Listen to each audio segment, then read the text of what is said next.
నమస్తే, welcome to our channel. నేను మీ పద్మావతి. ఈరోజు మనతో పాటు ప్రముఖ ఆధ్యాత్మికవేత్త మరియు జ్యోతిష్య పండితులు రవిశంకర్ శర్మ గారు ఉన్నారు. మరి ఆయనతో మాట్లాడి సూర్యగ్రహణం గురించి పూర్తి వివరాలు తెలుసుకునే ప్రయత్నం చేద్దాం. మరి మీరు కూడా వీడియోని ఎక్కడా కూడా స్కిప్ చేయకుండా పూర్తిగా చూసేయండి. నమస్కారం. నమస్తే అండి. గురువుగారు, మనకి మార్చి 29వ తేదీ, దాని తర్వాతే ఉగాది. అయితే చివరి రోజున మనకి సూర్యగ్రహణం అనేది వస్తుంది. అయితే ఇది ఏ సమయం నుంచి ఏ సమయం వరకు ఉంటుంది? దాంతోపాటుగా ఆ రోజే మనకి షష్టగ్రహ కూటమి వస్తుంది, ప్లస్ అది శనివారం వస్తుంది, అదే మనకి చివరి రోజు అవుతుంది. సో ఇవన్నిటినీ కలుపుకొని చూసుకుంటే తర్వాతి రోజు నుంచి నూతన సంవత్సరం మనకి ఎలా ఉంటుంది? మరి ముఖ్యంగా ఈ చివరి రోజు ఏదైతే జరుగుతున్నాయో వీటన్నిటిలోనూ ఎటువంటి వారు ఎటువంటి జాగ్రత్తలు తీసుకోవాలంటారు? మరి ముఖ్యంగా తప్పకుండా ఈ యొక్క సంవత్సరం మనం గమనించినట్లయితే అంటే క్రోధినామ సంవత్సరం చివరి రోజు. ఇక చివరి రోజు వచ్చేటప్పటికి మనకు సూర్యగ్రహణం అనేది పాక్షిక సూర్యగ్రహణం అంటారు. ఇక పాక్షిక సూర్యగ్రహణంలో వచ్చేటప్పటికి పెరాంబులర్ పొజిషన్లో నార్త్ నోడ్లో జరుగుతున్నది అన్నమాట. అంటే రాశి చక్రంలో నార్త్ మోస్ట్ పొజిషన్లో జరుగుతున్నది. ఇది పాక్షిక సూర్యగ్రహణం అంటారు. 8:41 స్టార్ట్ అవుతున్నది. యూటీసీ టైం అంటే యూనియన్ టైం అంటారు అన్నమాట. 8:40 to 12:40 పీరియడ్ దగ్గర. అంటే మనకి మన ఇండియన్ టైమింగ్స్లో ఎలా? ఇండియన్ టైమింగ్స్లో మనకు యూటీసీ అనేది సపరేట్ ఉంటుంది అన్నమాట. అంటే ఇది యాక్చువల్గా ఏంటంటే ప్లస్ ఇప్పుడు యూఎస్కి అయితే +4 5 కానీ 6 కానీ వేసుకో, వాళ్ళ సన్ రైజ్ పీరియడ్గా ప్లస్ వేసుకుంటారు అన్నమాట. 8:40 to 12:40 పీరియడ్ వరకు జరుగుతున్నది. అంటే మార్నింగే జరుగుతున్నది. అమెరికా ప్రకారంగా 8:40 to 12:45 that is correct time అన్నమాట. వాళ్ళకి యాక్చువల్ కనపడుతుంది. ఇది నార్త్ అమెరికాలో యాక్చువల్ కనపడుతుంది. కెనడాలో కూడా ఇంచుమించు ఆల్మోస్ట్ సేమ్ టైంలోనే కనపడుతుంది అన్నమాట. కానీ ఇది పాక్షిక సూర్యగ్రహణంగా చెప్తారు. ఇక పాక్షిక సూర్యగ్రహణం అయినప్పటికీ కూడా ఆ యొక్క దేశాల్లో అంటే ఏ దేశంలో అయితే ఇక సూర్యగ్రహణం కనపడుతుందో ఆ యొక్క దేశం వాళ్ళే ఆ యొక్క నియమాలను పాటించాలి. ఇది శాస్త్రం. అంతేగాని మనకు లేదు. ఈ యొక్క సూర్యగ్రహణం మన నిబంధనలు అనేవి మనకు వర్తించవు. అంటే దేవాలయాల్లో శుభ్రం చేసుకోవటం కానీ మూసివేయటం కానీ అక్కడ ఉంటే మన ఇంట్లో చేసేటువంటి ధూపదీప నైవేద్యాలు కానీ ఇవన్నీ ఆపాల్సినటువంటి అవసరం అనేది లేదు. గురువు గారు, కొంతమంది ఏమంటున్నారంటే మనకి లేకపోయినప్పటికీ కూడా భూమి మీద ఆ గ్రహణం యొక్క రేడియస్ మొత్తం కూడా ఉపరితలం మొత్తం చుట్టూ ఉంటుంది కదా, సో ప్రతి ఒక్కరూ పాటించడం మంచిదే అని చెప్తున్నారు. అంటే దీన్ని అంత పర్టికులర్గా చూడాల్సిన అవసరం లేదంటారు. వాళ్ళకి విషయ పరిజ్ఞానం తక్కువగా ఉన్నప్పుడు ఇలా చెప్తుంటారన్నమాట. శాస్త్రం అనేది ఇట్ ఈస్ రిటర్న్ మనకు మన ఫోర్ ఫాదర్స్ మన ముత్తాతలు అంటే చాలా పెద్దవాళ్ళు రాశారన్నమాట. వేదాల నుంచి రాసినటువంటి ఇది వేదాంగాల్లో క్లియర్గా రాయబడింది అన్నమాట. ఏ దేశంలో అయితే ఆ యొక్క గ్రహణం ఛాయ కనపడుతుందో అప్పుడే వాళ్ళు పాటించాలి. అంతేగాని ఆ ప్రదేశం కూడా యాక్చువల్ చెప్పాలంటే ఆ ప్రదేశం వాళ్ళకే ఉంటుంది. కాబట్టి అట్లీస్ట్ ఏంటంటే మనకు మన దేశంలో కనపడితే ఓకే, మన దేశంలో ఉంటే మనం దాన్ని ఫాలో అవ్వాలి, లేకపోతే లేదు. ఎందుకంటే మేము పంచాంగం ఎన్నో సంవత్సరాలుగా రాస్తున్నాను. ఇదేంటంటే అమెరికాలో కెనడాలో నార్త్ అమెరికాలో స్పెషల్గా కనపడుతుంది కాబట్టి ఆ దేశంలో నివసించేటువంటి స్త్రీలు ఎవరైతే గర్భిణీ స్త్రీలు కానీ అక్కడ నివసించేటువంటి వారు దాన్ని పాటించాలి. కొన్ని నియమాలు జనరల్గా ఎలాంటివి అయితే ఆ రోజు 12 వరకు 12:45 వరకు బయటకు రాకుండా ఉంటే ఎవరైతే గర్భిణీ స్త్రీలు ఉంటారు కాబట్టి కొంచెం జాగ్రత్తలు తీసుకుంటే సరిపోతుంది. అంతేగాని ఇంకేం అవసరం లేదు. ఈ యొక్క షష్టగ్రహ కూటమి అనేది ఆ రోజు జరుగుతున్నది. 29వ తారీఖున జరుగుతున్నది. రాత్రి 11ంటికి ఎప్పుడైతే శని సంచారం అనేది మీనరాశిలోకి సంచారం చేస్తున్నాడో అప్పటి నుంచి ఈ యొక్క షష్టగ్రహ కూటమి ఒక రోజు ఉంటుంది. అంటే చంద్రుడు తర్వాత రోజు వచ్చేటప్పటికి 30వ తారీఖున తను మేషంలోకి ప్రయాణం చేస్తాడు కాబట్టి పంచగ్రహ కూటమిగా మారుతుంది అన్నమాట. తర్వాత 15 రోజుల తర్వాత అంటే మీకు ఇంచుమించుగా చెప్పాలంటే అక్టోబర్ 15వ తారీఖున రవిగ్రహ సంచారం అనేది జరుగుతున్నది. రవి ఎప్పుడైతే మళ్ళీ మేషంలోకి ప్రయాణం చేస్తాడో అది చతుర్గ్రహ కూటమిగా మారుతుంది అన్నమాట. సో షష్టగ్రహ కూటమి అనేది ఆల్మోస్ట్ 1 డే ఉంటుంది. కాకపోతే ఇక్కడ ఏంటంటే రాహువు శని కలిసి ఉంటున్నారు, ఒకటే నక్షత్రంలో ఉంటున్నారు. దాదాపు వీళ్ళిద్దరూ మళ్ళీ అక్టోబర్ రాబోతున్నటువంటి మే 18వ తారీఖు వరకు ఎప్పుడైతే రాహు యొక్క మార్పు జరుగుతుందన్నమాట, అంటే శని నుంచి రాహు సపరేట్ అయి వస్తున్నాడో అప్పటి వరకు రాహు శని కలిసి ఉంటారు. ఈ యొక్క ప్రభావం అనేది దేశ కాలమాన ప్రకారంగా అన్ని దేశాల మీద దీని యొక్క ప్రభావం అనేది ఉంటుంది. కానీ ఈ యొక్క గ్రహణ ప్రభావం అనేది మటుకు ఉండేది ఆ యొక్క రోజే ఉంటుంది అన్నమాట. ఏదైతే మన పట్టు విడుపు కాలం ఏదైతే ఉంటుందో ఎగ్జాక్ట్ గా చెప్పాలంటే ఆ రోజు 8:48 to 8:58 వచ్చేటప్పటికి ఆల్మోస్ట్ క్లోజింగ్ పీరియడ్ అన్నమాట, అంటే విడుపు కాలంగా మనం చెప్పొచ్చు. మోక్షకాలం వచ్చేటప్పటికి మనకు 1048 to 1058 యాక్చువల్గా మనకు మోక్షకాలం స్టార్టింగ్.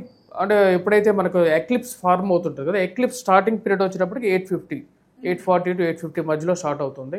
అంటే అమెరికాకి కెనడాకి కొంచెం టైం వేరియేషన్ ఉంటుంది కాబట్టి 840 to 850కి స్టార్ట్ అవుతుంది. ఓవరాల్గా వచ్చేటప్పటికి మనకు 1245కి కంప్లీట్ అవుతుంది అన్నమాట. ఈ టోటల్ సోలార్ ఎక్లిప్స్లో వచ్చేటప్పటికి మనకు పాక్షిక సూర్యగ్రహణంగానే దీన్ని చెప్పడం జరుగుతుంది.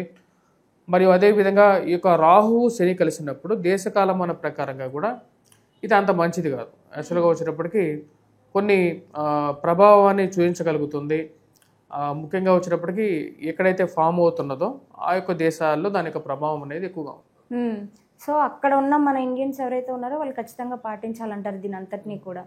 ఓకే, అయితే ఇలా జరగడం వల్ల ఇప్పుడు కొత్త సంవత్సరం మనకి ఉగాది స్టార్ట్ అవుతుంది కాబట్టి ఉగాది నుంచి మరి దాని తర్వాత ఏమైనా ఇటువంటి పరిణామాలన్నీ కొంచెం సద్దుమణిగే అవకాశం ఉందంటారా? ఎవరెవరికి ఎలా ఉంటుందంటారు? అసలు గమనించినట్లయితే షష్టగ్రహ కూటమి అనేది కొంచెం ప్రభావం అనేది చూపిస్తుంది.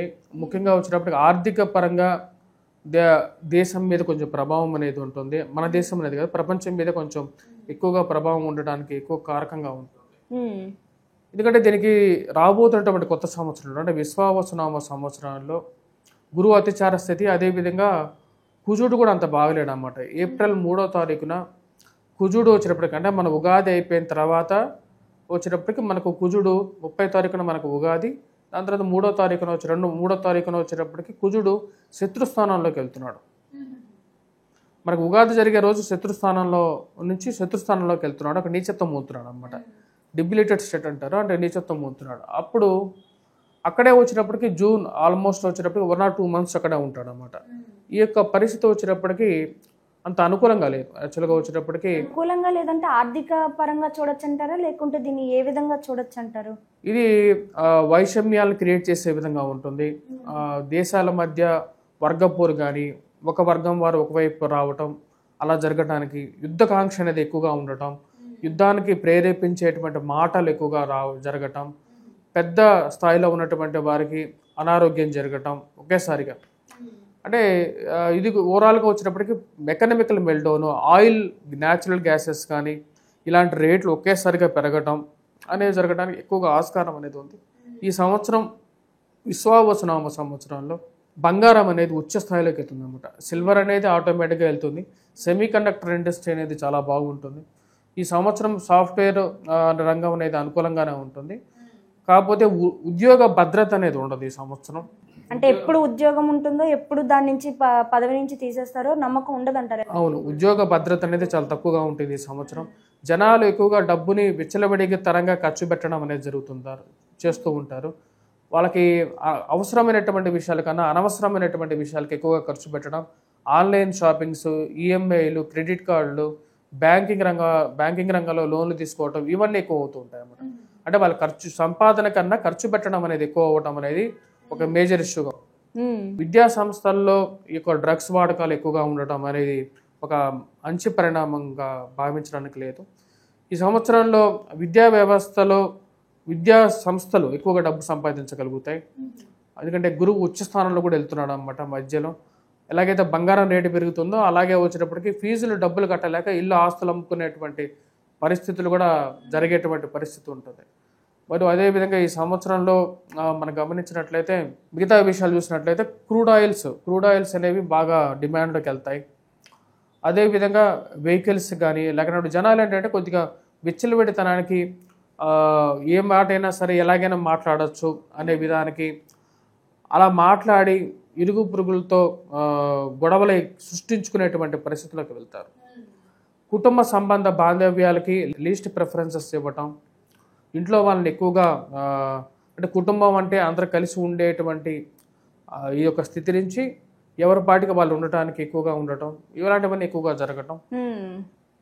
జరుగుతూ ఉంటాయి. ఈ సంవత్సరం అంత అనుకూలంగా లేదు. ఈ సంవత్సరంలో బాగా కలిసి వచ్చేటువంటి బిజినెస్ గోల్డ్ అని చెప్పచ్చు. ఇలా hotels, tiffins, tea stalls, food business బాగా నడుస్తుంది ఈ సంవత్సరం. దీనికి మెయిన్ కారణం వచ్చినప్పటికీ గురువు మంచి స్థానంలోకి వెళ్తున్నాడు. కాకపోతే గురువు మిథున రాశిలోకి ఎప్పుడైతే ప్రయాణం చేస్తున్నాడో అది శత్రుస్థానం అయిందనమాట. గురువు ఇప్పుడున్నటువంటి స్థానము శత్రుస్థానమే, దాని తర్వాత మిథున రాశిలోకి వెళ్ళబోతున్నటువంటి స్థానం కూడా శత్రుస్థానంగా ఉంది. ఈ 2 స్థానాలు ఎనిమి పొజిషన్స్లో ఉన్నప్పుడు గురువు యోగాన్ని ఇవ్వడు. దాని తర్వాత అతిసార స్థితి అనేది జరగటం, ఇవన్నీ వచ్చినప్పటికీ అంత పరిణామాలు ఇవ్వవు. మెయిన్గా పిల్లలు, వృద్ధులు, వీరందరూ వచ్చేటప్పటికి ఫైనాన్షియల్గా ఆకలి బాధలు కొన్ని దేశాల్లో ఎక్కువగా ఉండటం, కొన్ని మతాల మధ్య ఏవైతే మనకు మీరు గమనించినట్లయితే 1938 ఇందా చెప్పినట్లుగా 1938 1945 సిచ్యువేషన్లో ఇది కూడా బ్రిటన్ వాళ్ళు ఆ టైంలో చాలా పవర్ఫుల్గా ఉన్నారన్నమాట. అన్ని దేశాల మీద ఆధిపత్యాన్ని చూపిస్తూ ఉన్నారు. తుపాకులు ఇవన్నీ అమ్ముకోవటం, దాని తర్వాత అన్ని దేశాల మీద పాలించడం జరిగింది. దాని తర్వాత వాళ్ళ యొక్క ఎకనామికల్ పవర్ అనేది మెల్ట్ డౌన్ అయింది. ఎన్ని సంవత్సరాలు పెట్టింది? 8 సంవత్సరాలు పెట్టింది. ఇప్పుడు ఎవరు అలా చేస్తున్నారు? అమెరికా చేస్తుంది ఇప్పుడు. సో ఇప్పుడు అమెరికా మెల్ట్ డౌన్ అవ్వడానికి టైం అనేది స్టార్ట్ అయింది అనమాట. అమెరికా అనేది కూడా మళ్ళీ తన యొక్క గుత్తాధిపత్యం ఏదైతే ఉందో ప్రపంచం మీద తను చూపిస్తున్నటువంటి తన యొక్క బలం అనేది స్లోగా కోల్పోయి డాలర్ అనేది మెల్ట్ డౌన్ అవ్వడానికి టైం అనేది స్టార్ట్ అయింది. ఈ 8 ఇయర్స్లో మళ్ళీ కరెక్ట్గా చెప్పాలంటే మనకు అటు సైడే వెస్ట్రన్ నేషన్లోనే ఈ యొక్క ప్రాబ్లం అనేది స్టార్ట్ అయ్యి అక్కడే ఎండ్ అవ్వడానికి కారకంగా ఉంది. ఈ యొక్క గ్రహణం కూడా వచ్చేటప్పటికి దానికి ప్రేరేపించే విధంగా ఉంది. చాలా చక్కగా వివరించారండి. అయితే ప్రస్తుతం ఉన్న సిచ్యువేషన్స్లో ఏ విపత్తులు అయితే రాబోతున్నాయో సో దానికి సంబంధించి ఎవరెవరు జాగ్రత్తలు తీసుకోవాలో కూడా చాలా క్లియర్గా వివరించారు ప్రతిదీ కూడాను. ధన్యవాదాలు గురుగారు.